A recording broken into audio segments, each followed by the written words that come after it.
नमस्कार मंडळी, आम्ही दोघी जावा या चॅनलमध्ये तुमचं सर्वांचं खूप खूप मनापासून स्वागत आहे। तर हा व्हिडिओ गुरुपौर्णिमेदिवशीचा आहे।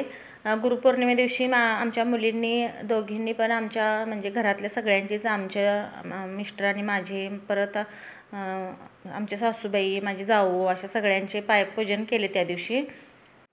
असं म्हणतात की पहिला गुरु आपले आई वडीलच असतात आणि मग नंतर कोण शिक्षक वगैरे किंवा दुसरे कोणी शिकवणारे असतात ते असे, पण पहिला गुरु हा आई वडीलच असतो। त्यामुळे आई वडिलांच्या अगोदर पायपूजन करावे असे म्हणतात। म्हणून आमच्या मुलींनी आमच्या सगळ्यांच्याच घरातल्या वडीलधाऱ्या लोकांचे सगळ्यांचेच पायपूजन केले आणि आम्हाला नमस्कार केला। आणि आमची दोन इटुकली पिटुकली शौर्य आणि स्वयं, त्यांनी काय असं काही केलं नाही, त्यांना काही जमत नाही असं ओवाळणी वगैरे करायला, त्यांनी फक्त नमस्कार केला आम्हाला। आणि हो, हा व्हिडिओ टाकायला जरा मला लेट झालं, म्हणजे एडिट करायला मिळालं नाही, त्यामुळे 1-4 दिवस लेट होते, तुम्ही समजून घ्या।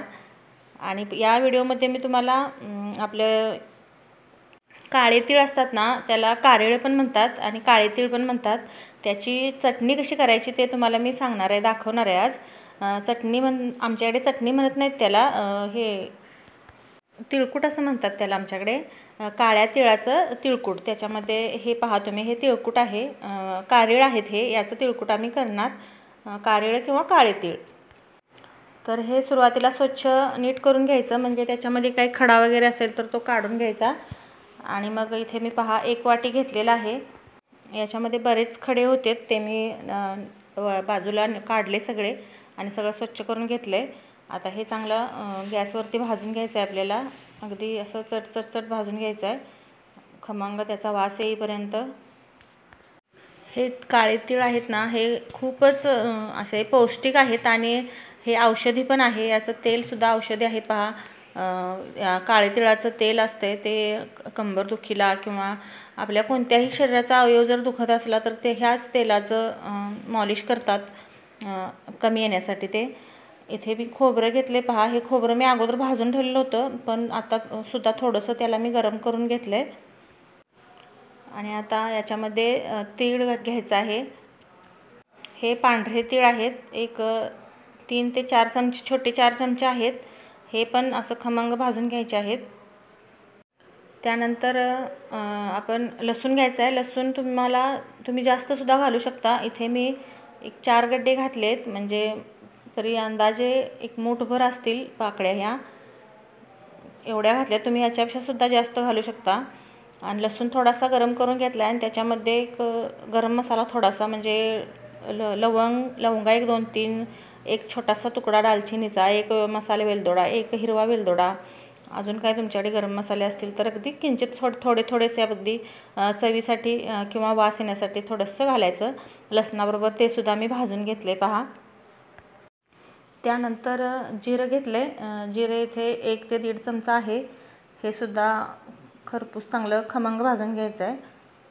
तुम्ही याच्यामध्ये कोथिंबीरसुद्धा घालू शकता, पण कोथिंबीर घातल्यानंतर जास्त दिवस ते टिकत नाही, मग कोथिंबीर तुमच्याकडे असेल तर तुम्ही गरम करूनच घाला, म्हणजे आपली ही चटणी किंवा हे तिळकूट आहे हे जास्त दिवस टिकायला चांगलं राहतं, हे 2-3 महिने, किंवा तुम्हाला अजून जास्त दिवस ठेवलं तर तुम्ही हे ठेवू शकता, चांगलं टिकतं हे।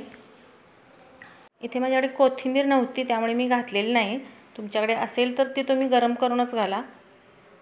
आणि त्यानंतर हे सगळं एकत्र करून ठेवले मी, आणि एकत्र करून ठेवल्यानंतर पूर्णपणे थंड करायचं, गरम गरम अजिबात वाटायचं नाही, कारण त्याला पाणी सुटू शकतं किंवा ओलसर होऊ शकतं ते गरम असल्यामुळे। आणि आपल्याला हे जास्त दिवस ठेवायचं असतं, अगदी तोंडी लावायला आपण जेवतानाही चमचाभर चटणी घेतो, त्यामुळे जास्त दिवस राहते। आणि ही जास्त दिवस राहण्यासाठी गरम वाटायचं नाही, अगदी पूर्णपणे गार झाल्यानंतरच तुम्ही मिक्सरला लावून घ्या। आता मिक्सरला लावताना, बारीक करताना त्याच्यामध्ये लाल तिखट घालायचं आहे। 1 वाटीसाठी मी इथे एकूण सगळं सांगते तुम्हाला, 4 ते 5 चमचे मी लाल तिखट घातले सगळे मिळून तिळकुटासाठी, आणि 2 ते 2.5 चमचे मीठ घातले। इथे मी सुरुवातीला हे थोडंसं घेतले भांड्यामध्ये, याच्यामध्ये मी 2 चमचे लाल तिखट आणि 1 चमचा मीठ घातले। हा मी दाखवला तो चमचा थोडासा मोठा आहे, त्यामुळे याच्यामध्ये मी अर्धा चमचा घेतले मीठ, नाहीतर तुम्ही छोट्या चमच्याने 1 चमचा याच्यामध्ये घाला। त्यानंतर हे पूर्णपणे असं बारीक करून घ्यायचं आणि मग काढून घ्यायचं, मग असंच बाकीचं सगळं राहिलेलं वाटून घ्यायचं आहे। हे तीळ आहेत ना, काळे तीळ, हे शक्यतो कुठे जास्त आपल्याला भेटतच नाहीत. मार्केटमध्ये जरी आणायला गेलात तर खूप महाग असतात आणि शक्यतो मिळत नाहीत हे.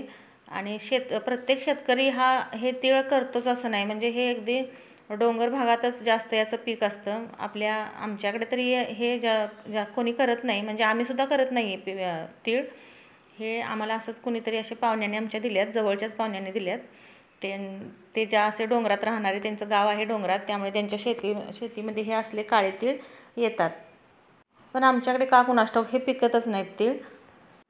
तर या तिळाची चटणी तुम्ही करून पहा या पद्धतीने, खूप छान लागते आणि पौष्टिक पण आहे आणि औषधी पण आहे. आणि तर तुम्हाला माझा तिळकुटाचा व्हिडिओ कसा वाटला कमेंटमध्ये सांगा आणि व्हिडिओला लाईक करा. चॅनलवरती नवीन असाल तर चॅनलला सबस्क्राईब करायला विसरू नका.